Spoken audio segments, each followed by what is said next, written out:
नमस्कार मैत्रिणींनो, मी शीतल तुमच्या नवीन व्हिडिओमध्ये तुमचं स्वागत करत आहे. तर आजचा आपला उद्योग बघा. आजचा आपला आहे भिजवण. कांदा भिजवणी, कांद्याला खत टाकायचं आणि एवढंच आहे बघा आजचं काम. बाकीचं अजून मी वजलेलं नाही आहे, त्याच्यामुळं एवढंच आपण करूया आजच्या दिवसापुरतं. तर मैत्रिणींनो, ही बघा खत आपण मिक्स करूया टपामध्ये. ह्याचं मिश्रण हे आपण कांद्याला टाकतोय.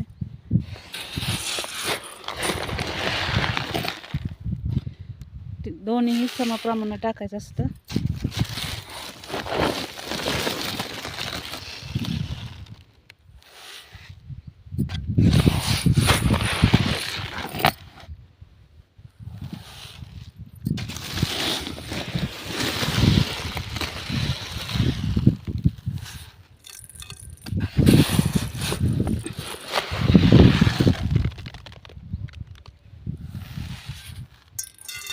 तीन प्रकारचे खतं येते. ह्यातल्या पण दोनचं प्रमाण जास्त घ्यायचं आणि एक खत आहे ते एकच प्रमाणात टाकायचं असतं. जास्त टाकायचं नसतं ते, कारण त्याची पावर खूप जास्त असते. त्याच्यामुळं ते हे बघा, हे बादलीतलं खत आहे काळं, ते एकच टाकायचं. ही जरी आपण 4 टाकली तर हे एकच टाकायचं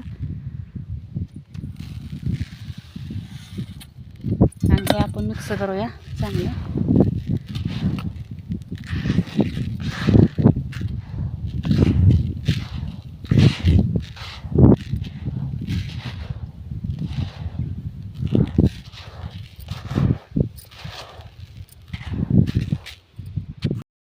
तर मैत्रिणींनो बघा, आम्ही एकाच वावरात 2-3 पिकं घेतलेले आहेत. कांदा तर आहेच सऱ्यानं पाटाने, आणि भोंड्यावर लसूण लावलाय, बुडक्या लावलाय ते, आणि कोथिंबीरीचा शापूच्या भाजीचा उतावडा पण टाकलेला आहे. तेव्हा आपले जे टाकलेल्या भाज्या आहेत त्या उगवून आल्यात का आपण बघूया. तर मैत्रिणींनो बघा, या कांद्याच्या भोंड्याने बघा आम्ही लसूण लावलेला आहे. हा बघा लसूण कसा आलाय, चांगला उगवून आलाय बघा लसूण. हे बघा लसूण, दोन्ही साईडनं लसूण लावलाय.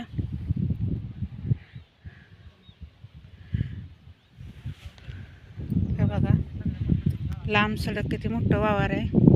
हे मिळून आम्ही 5-6 भुंडे लसूण लावलाय. तर 5-6 भुंड्याचा लसूण खूप भरपूर निघतो, आणि लसूण पण या कांद्याच्या खतानं भरपूर असा मानवतो त्याला खत. मोठ्या कांदा होते, तर कुड्या एकदम मोठ्या बदमासारख्या कुड्या बघा होत्या त्या.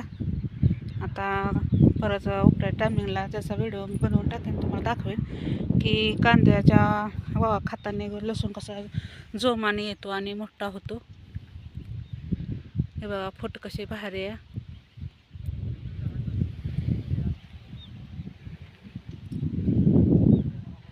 एकाच वावरात बघा आपण पाहिजे तर 3-4 पिकं घेऊ शकतो.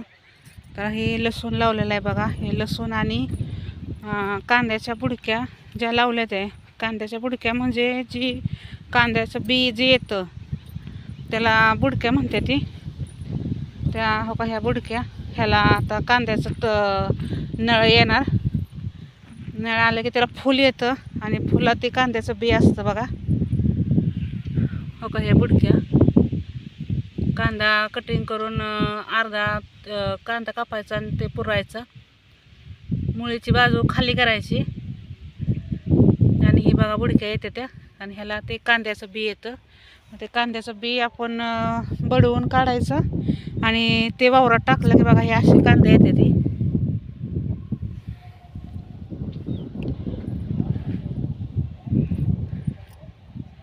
हे बघा एका वावरात 3 पिकं घेऊ शकतो आपण. तर मित्रांनो, ही बघा कोथिंबीर, कुठं कुठं उतोडा टाकलेली कोथिंबीर आली बघा 2 पानावरती. बघा हिरवीगार कोथिंबीर आहे कशी. आता त्याला खत भेटलंय त्याच्यामुळं ती पाणी दिलं की जोमानं वाढणार बघा. 4-5 दिवसातच उपटायला येणार कोथिंबीर. ही भाजीला आपल्याला कालवणाला कशाला लागेल त्याला. आणि मित्रांनो, मगाशी मी बोलले कांद्याच्या बुडक्या पालती, तर पालती नाही, मी फसून चुकून बोलले, जी मुळी असते ना ती वर करायची, म्हणजे मुळीतून कोंब फुटून ते का बुडक्या येत्या त्या. तर हा बघा वाटाणाचा प्लॉट. आता त्याला शेंगा नाहीत लागल्या अजून, आताची फुलं लागायला लागलेत त्याला.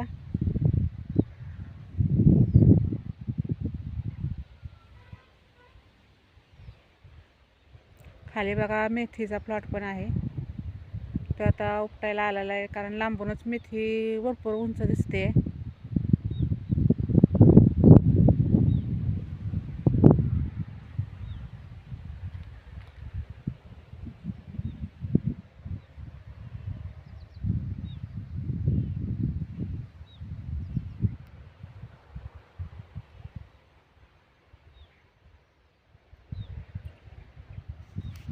तर मित्रांनो आता बघा पाणी चालू करायला गेले त्या, पाणी येईल आता इथं चेंबरला पाणी येईल. मग एक एक एक एक करून ते वावर भिजवून काढूया. एक 2-2.5 तास लागतील वावर भिजवायला. भिजवून झाल्यावर मग दुसऱ्या पलीकडच्या रानात पण आम्ही कांदा लावला आहे. मग तिकडे जायचं, तिकडे खतं विस्कटायची आणि तिकडचा पण भिजवून काढायचं. कारण लाईटच हे आता 2 दिवस राहिलेत, आज आणि उद्या. परत 4-5 दिवस लाईट नाही आहे, काय नाही. मग कांदा कसं टेम्परेचर वाढतं आहे, कमी होतं आहे. दुपारचं खूप ऊन लागतं आहे कडकमध्ये, आणि ह्या रोपांना, कवळ्या रोपांना ते ऊन लागलेलं सण होणार नाही. मग ते मानं टाकतात, काय होतं. त्याच्यामुळे वेळेच्या अगोदर आपण कांदा भिजवून काढायचा. तर हे तुम्हाला दाखवते आमची जुन्या काळातील विहीर. आमची जुन्या काळातील विहीर आहे. आमच्या म्हणजे एक 4 कुटुंबातली सगळ्यांच्या बहिणीच्यातली विहीर आहे. शेवाळ आले त्याच्यावरती सगळं, कारण आता त्याला उपसा नाही आहे. म्हणजे प्रत्येकाचे हे आहे, बोर आहे, हे आहे. आणि ह्या वर्षी पाऊस भरपूर झाला आहे, त्याच्यामुळे बोरचं पाणी काय अजून कमी झालेलं नाही. प्रत्येकाचं, आमचं पण झालेलं नाही. आमचे पण बोरला भरपूर पाणी येतं. विहीर अजून आमची गच्च भरून आहे, त्याच्यामुळं इकडचं उपसा पाणी कोण चालू करत नाही. तर आता होईल परत एप्रिल-मेच्या दरम्यान बघा ह्याचा उपसा चालू होईल. मग हे पाणी शेवाळ हे निघून जाईल सगळं. ही जवळ आमच्या आज सासऱ्यांच्या काळातली विहीर आहे बघा. त्याला आता एक 100-150 वर्ष झाले असतील ही विहीर आहे. पण ही विहीर अशी आहे की तिचं पाणीचा अजिबात बंद कमी होत नाही. थोडं का होईना पाणी येतं, कामापुरतं, प्यापुरतं. काय होतं, वेळेच्या नुसार जेव्हा पाणी नसतं टायमाला ह्यातलं पाणी पिते ती माणसं, म्हणजे म्हणायची. आता काय नाही पित. पण माणसं जे पहिले आमचे सासरे जे सांगतात की जुन्या काळातलं दुष्काळ, हा दुष्काळ भाग आहे जरा, म्हणजे आता पावसाची कमतरता असते. हे बघा पाणी चालू झालं आहे.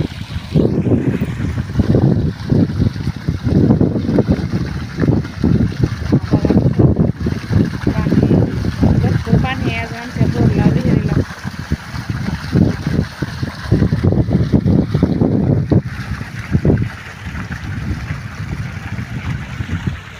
चांगले बराबर तिथं ही पलीकडच्या कडच्या सरीत पाणी जायला का, कारण तिकडे अजून म्हणजे केलेलं नाही आहे, दार धरलेलं नाही आहे. कडेवर पोचेपर्यंत येतील दार धरायला.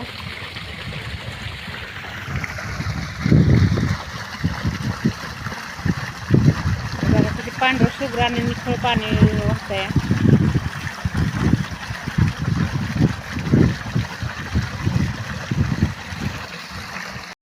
हा बघा देशी कढीपत्ता आहे. हे पण झाड खूप जुनं आहे. कधी ती समजा पाखराने चौथीत आणलेली ती पडलेली, त्याचं रोप उगवलेलं आहे. माझ्या लग्नाच्या आधीपासून हे रोप असंच आहे. त्याला किती वेळा माणसं म्हणजे तोडतात, करतात, पण ते लगेच फुटून येतं. कारण त्याला मुळे असे ते पाण्यात आहेत, त्याच्यामुळं त्याला काय पाणी घालायची कशाची गरज नाही आहे.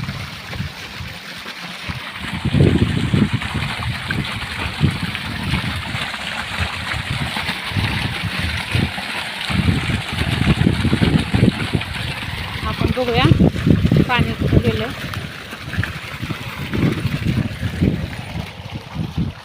कडेच्या वाफ्यात पाणी लावले बघा अगोदरच.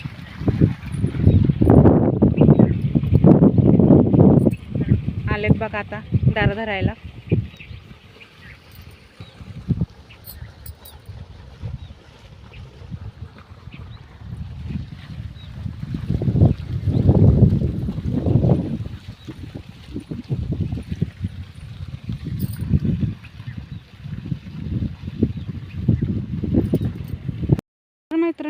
बघा आता आपण 11 वाजलेत आता आणि अजून भिजवून काय 2 वाजतील भिजून होईपर्यंत.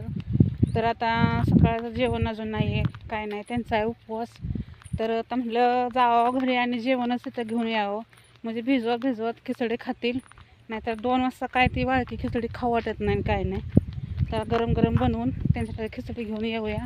माझं पण जेवण आणते, मस्तपैकी रानात झाडाखाली गार सावलीत जेवण करूया. तर चला. तर मैत्रिणींनो बघा, आता आपण आलो या जेवण घेऊन जेवायला आणि आता मस्तपैकी हवेत आता जेवण करूया. पाणी लावलंय साऱ्याला, सारा भिजसपर्यंत जेवण करूया. तर तुम्हाला दाखवते मी काय काय आणलंय जेवायला. हे बघा पावट्याचे आमटे, परत मिरची आहे, मसाला घालून मिरची बनवलेली, वाटाण्याची उसळ, चपाती, भाकरी आणि ही बघा त्यांची खिचडी आणली बनवून, गरम गरम खिचडी. तर एवढं आपण जेवण घेऊन आलो आहे. आता मस्तपैकी जेवणाचा आस्वाद घेऊया. तुम्ही पण या जेवायला माझ्या जोडीला. तर मैत्रिणींनो बघा, हे आपलं आता 2-3 सारे राहिलेत भिजवायचे. इथं आपले बुडक्या लावलेत, तेवढे सारे राहिले भिजवायचे. बाकी ते पाणी लावून भिजवून झालेलं आहे. तर आता आपण जाऊया घरी. तर मैत्रिणींनो हा व्हिडिओ तुम्हाला कसा वाटला ते मला कमेंट करून सांगा, लाईक करा, सबस्क्राईब करा. धन्यवाद.